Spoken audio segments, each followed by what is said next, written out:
what are the top three, let's say, top personal branding tips and how to start? Okay. I think we have to do everything we can to make our story easy to understand, easy to remember, and easy for other people to tell the story for us. Because if I go and tell my story to you, and if you can't understand it, if it doesn't excite you, it doesn't resonate with you, you'll tell no one. And then it's a lot of work for me to continue to tell the story to each and every single person. And so what people do is they don't know who they are. They don't know what makes them them. They don't know the origin story. They don't know the moments in their life that are significant, so they can't tell those stories. And my business coach, Kieran McLaren, since passed away, would always say we need to develop a repeatable story, a story that our clients, our friends can then tell other people, like, hey, did you know Chris's mission is this? So we can package this up a number of different ways. If you study copywriting, you'll understand how to do this. You're trying to make it easy for people to digest the information and share it with others.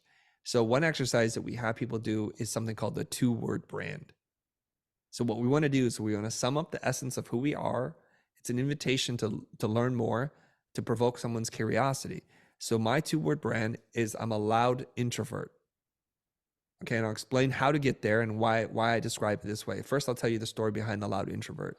I mentioned now I'm an introvert, and people have a hard time reconciling this. When they see me teach, run workshops, or when they see me lecturing or creating all this content, they say to themselves, how can this person be an introvert? Because they are behaving very much like an extrovert. What they don't truly understand is that extroversion, introversion is about energies around people we know or around strangers. I lose energy around people I don't know. I'm actually quite awkward socially. But what I've done is I've learned to master the game of creating content such that I can have the authority and the awareness that people who are much more extroverted, who love being in social circles, who love public speaking, that we can then kind of be on the same stage, literally and figuratively. And I usually go up on stage and I say, I just need to let everybody know I hate public speaking, but I love building relationships. I understand that being up here is the price I have to pay to have a conversation with you later. It's my introduction to you. I'm so socially awkward. My strategy is to make content so good, I don't have to develop social skills. Now, that's a really long story that's been condensed into loud introvert.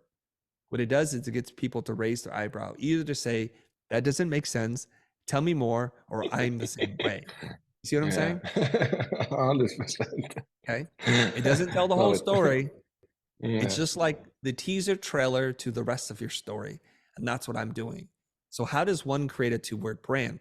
On the surface, it looks like you just find 2 words that are diametrically opposed, that are juxtaposed together, that then you can just tell somebody. So somebody's like, well, I'm a quiet extrovert. And they'll do things like that. The problem with that is it doesn't have meaning for them. It might be clever, it might be memorable, but it's not true. So we have to find 2 words that are, first of all, true, memorable, and a way for people to kind of become interested in us. So here's what we do. So here's what we discovered.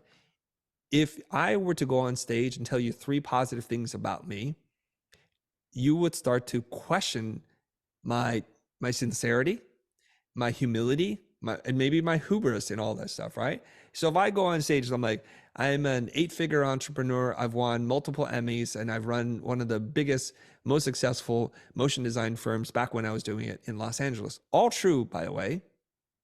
But now you're like, oh, this person's a blowhard. All they do is talk about themselves. But if I came on stage and I said 3 things that I don't like about myself that are not flattering, and then I tell you one truth, you're more likely to believe the truth. Okay, so here's how I would do it instead. I would say 3 things I'm bad at. I'm really awkward socially. I barely know what I'm doing with social media. And I really don't enjoy public speaking, but I do love making genuine connections with people. And I've gotten good at doing that. And I can help you do the same. See the difference between the 3 or the 2? Yeah. Okay. So why did I say that? Because we want to have as part of our core identity, our 2-word brand, something that's vulnerable about us. Something that we don't normally tell other people. In EO, Entrepreneurs Organization, they have this thing called the 5% rule. They say that 90% of what you share with your friends and your family, with the public, are the generic stuff in between. But our high highs, the top 5%, or the bottom 5%, in terms of our low lows, are the things that we never share with anybody. In EO, they encourage you, share with us your 5% or your 10% if you put those two together. So here's the thing is you'll notice this when people share things on social, they'll talk about their success, but they won't talk about how they're making a gazillion dollars. They stop short of doing that because they're afraid they're going to be too boastful and people are going to turn on them. So for example, if I get an opportunity to be on Netflix on a new TV show or Amazon Prime, normal people don't say that because like it's going to create jealousy, it's going to create envy, and who does this person think they are? We're taught to be humble. It's a virtue for many cultures to be humble, okay? And on the opposite side, if we're having a tough year, I had to lay off people, or my wife and I split up or something like that, or my son and I are estranged, we tend not to talk about that too, because then people think, well, that's going to hurt my business. People are going to think that I'm not fully socially functional and all that kind of stuff. They're going to cast judgment on us. But the truth is, when you hold those two parts back, you keep people at an arm distance away from you. And when we read these posts, we can feel it. We can feel like, why are they holding back? I know there's a greater story here, but they're being too curated in what they say. So what we want to do in developing our two-word brand is we start from what Carl Jung refers to as our shadow self, our self that we feel guilt and shame around, that makes us angry and frustrated about things that we just don't love. If we begin there and we start to figure out like our essence, then what we do is we add a transformer word so that we show people we've reclaimed our identity. So an introvert in an extroverted world, in a social media place of influencers and thought leadership, it's not an asset to have. It's like something I'm working through, but it reveals something a little bit vulnerable about myself. And then the transformer word is loud. So I'm a loud introvert. So it's like people then understand it. So when I run workshops on this, people come up with something like, I'm a people pleaser. That's not a great attribute to have. This is from a guy named Tom Ross. And so Tom added his transform word. He calls himself a proud people pleaser. He's actually quite proud of this because his whole thing is he builds communities.